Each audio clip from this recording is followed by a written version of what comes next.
Now we review Terrifier 3. Diarrhea. I mean Terrifier 3.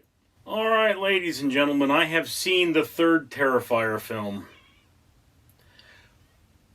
Art the Clown is back, and so is the lady with the gnarled face from the first movie, and she has somehow been consumed by and or possessed by the chick clown mime thing from the second movie. Before I go any further, let me remind you that for every 1,000 subscribers I get, I do purchase one of these bracelets from 4Ocean. And 4Ocean pulls a pound of trash out of the ocean every time I do that. So I'm giving you an opportunity to do something great for the world for free. Not everybody's doing that. I mean, really, come on, think about it. Anyway, so Terrifier 3 here features Fart the Clown butchering an extremely stupid and deaf family who cannot hear somebody being chopped up with an axe right next to them. I mean, that's a lot of the things that happen in this movie defy belief. You know, it's what you have is, if you haven't seen the second movie, spoilers for that. You've got the chick from the second movie apparently also went to a mental institution. Fart the Clown got beheaded, and then, like, the gnarled chick he didn't succeed in killing from the first movie gives birth to his head in the second movie, and in the third movie his decapitated body and the head come together, and then him and gnarled chick are running around doing really nasty things to people. And it's like, you know, this is a supernatural movie, but it's a supernatural movie that takes place in a fictional universe where everyone is my neighbors. And it's like, there's a scene in here where there's a cop who's like, got a decapitated body here. It's like, dude, that is a crime scene. You don't wait for backup looking at the body. You get the heck out of there and you wait for backup where it's safe. That's what one does in those situations, because that way, one, they can't say you screwed with evidence if you weren't in the room alone. So that's one thing you do. You get the heck out of there before you disturb anything. Two, if the perpetrator is still there, they're going to come after you. So you walk away from that and get somewhere where they're safe. I mean, I remember there was a sheriff, I believe it was a sheriff, who came to my school when I was a kid. And she talked about how, you know, if she does a traffic stop and they run the plate and the car comes up as having warrants or something, she steps back and calls for backup, because that's what you do in that situation. So, I mean, one of the things that would have happened after the first movie, if they didn't recover the person from... Well, one of the things that would have happened after the first movie and after the second movie is if they didn't recover the person there would have been a manhunt, okay? And the idea that some dilapidated building would not be searched is pretty weird. And that's another plot point in this. I don't want to give away too much, but, you know, it's like some people go to deal with a building, and it's like, this building's been condemned. There would have had to have been a survey crew to condemn it. That's how that works. You don't just say, oh, I'm going to condemn that building, and then send people to demolish it. There has to be a reason to condemn a building. You know, it's possible the owner said, hey, you know, we're going to tear this down. But it said specifically that the building was condemned, which, no, you need to get some experts in here and start asking if any of this stuff can happen, because it's dumb. Another thing I hate about this movie is the fact that apparently Fart the Clown's power, one of his superpowers, is that he can keep a dead person alive. He can keep the soul from leaving the body, because there are some things that happen here where it's like, no, they would totally be dead. Of course, apparently he also has regeneration powers, because in the second movie, he rips someone's face off, then plays around with their head while it still has a face. Say it with me, ladies and gentlemen, continuity is hard. Now look, this movie is disgusting. There are even reports of people passing out while watching it, which I don't necessarily believe it has anything to do with the movie. I mean, I watched this movie, I could go eat a pizza. It's not... I mean, I guess it's gross, and the special effects are okay. There's a lot of intestines being thrown around. But I mean, it's like, oh look, Art does this terrible thing and then shows somebody who cares. And they scream. Art does this terrible thing and he shows somebody who cares. And they scream. Art does this terrible thing and he shows somebody who cares. And they scream. It's a little redundant at this point. Okay? Also, I mean, I guess this is kind of a spoiler, but you do realize that if you bang a chainsaw against something metal, the blade or the chain on the chainsaw tends to break. You know, it's what you would want to do in that situation if you were the person going up against the chainsaw with something metal is you want to strike the chainsaw at such an angle to leave enough chain to break free so that it doesn't hit you but hits them because they're closer to it, because that's what's going to happen. I mean, you know, it's like with lumberjacking. One of the things they do to stop somebody from cutting down a tree is they spike the tree, which means they hammer nails into it. If your chainsaw strikes that nail, the chain will break, the chain will come whipping out and hit you in the face. That's what will happen. So you can't chop down a tree with a chainsaw that has been spiked, that has nails in it. This is a thing, okay? I don't know particularly how dangerous that is. Like, maybe it doesn't happen very often. But we are talking about a substantial metal object which would objectively have stopped or broken the chainsaw. And it's like that chainsaw battle is just, it's something that somebody pulled out of another movie that was dumb in that movie. This is one of those things about this particular film. It's like, yes, it's like talking to my evil neighbors who hate me because I'm a Caucasian. Yes, that's a thing. They tortured me. Well, maybe they hate me because my brother's mentally ill. That's also a possibility. My neighbors are bad people.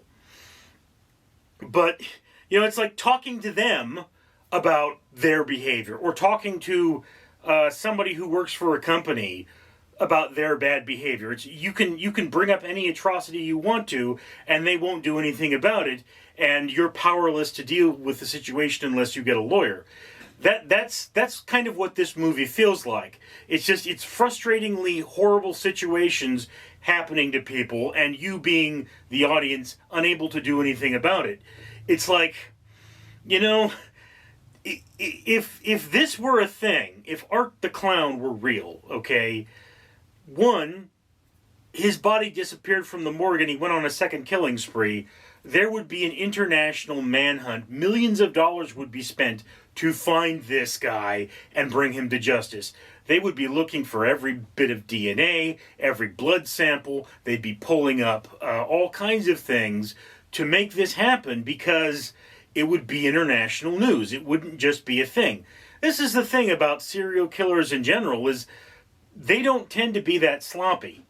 That's how they get away with it, is that they know what they're doing. They're not just some weirdo in a weird costume slashing people to bits.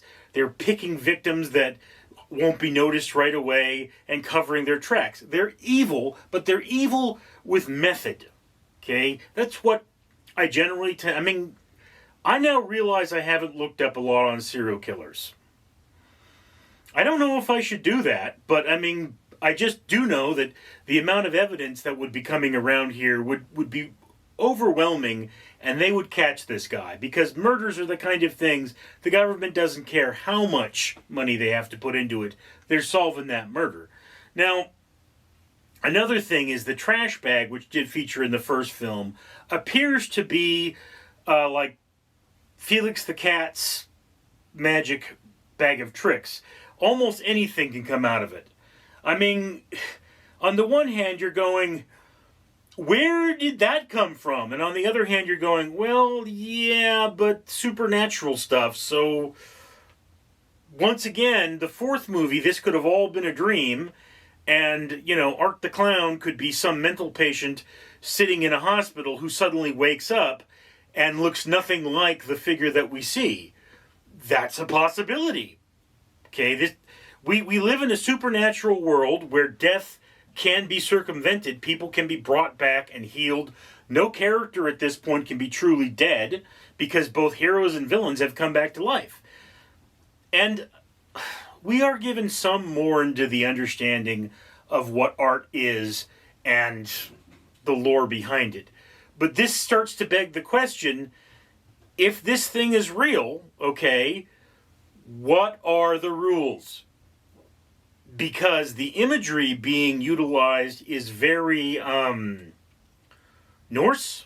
Okay, you've got a Valkyrie with wings, a sword. What's the rule? You know, does this follow Christian mythology? And art is a demon that you can find in the Bible or in other apocryphal texts? Is he subject to crosses? Would he be subject to a Star of David? Are there holy relics that would stop him? Can he not venture onto holy ground? That's all questions that should really be answered at some point, because they're really putting out like this demons in hell thing, and it's becoming a larger and larger part of the story. But they're staying. I mean, it's like trying to grab onto a ball with a hand covered in grease. You can't do it. They're just pushing the story out. So that's just one of those things about this particular movie, is that it's a story that's forming, and it's never quite coalesced into something that's recognizable and understandable. But then it doesn't need to do that, because it's a $2 million movie that made more than $70 million. These kinds of movies make money hand over fist. And I mean, look, to be clear, this movie should be way above an NC-17. It should not be something that they allow in theaters, quite frankly. It's a real nasty piece of work. And it's not that good. It's very stylistic, but it's not that good. So what I'm going to have to say with this movie, I honestly have to say it's fans of the genre only. And by fans of the genre, I mean sick puppies. Because, I mean, I never saw House of a Thousand Corpses, but this is the kind of movie that would be enjoyed by people who have major issues. If you like this movie, you know, you should probably see a psychiatrist and be like, you know, hey, I really enjoy seeing people get hacked to bits in movies. Is that okay? Because, you know, I mean, I never got into the Saw franchise. I saw the first movie. I think I liked it. I never saw any of the other movies because, you know, despite being a movie reviewer, they were never high on my watch list, and I really didn't have the money to go see every movie that was out there. So I've seen a couple of Saw movies. This is in the same vein, where this is a splatter movie. It is a vehicle for the gore. It is a vehicle for nasty things happening. And if I wanted to see these nasty things happening, dude, it's called real life. I mean, yeah, Art the Clown, he's about as terrible as a Hezbollah terrorist. You know, they went into people's homes, killed the children, and forced the parents to watch. Art the Clown does the same thing.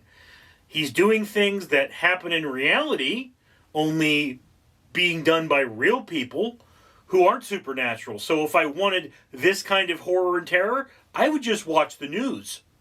Anyway, so that's my opinion. Fans of the genre only. I really don't think you should see this film unless you like nasty stuff, in which case, have at it. You're going to love this thing. It's right up your alley.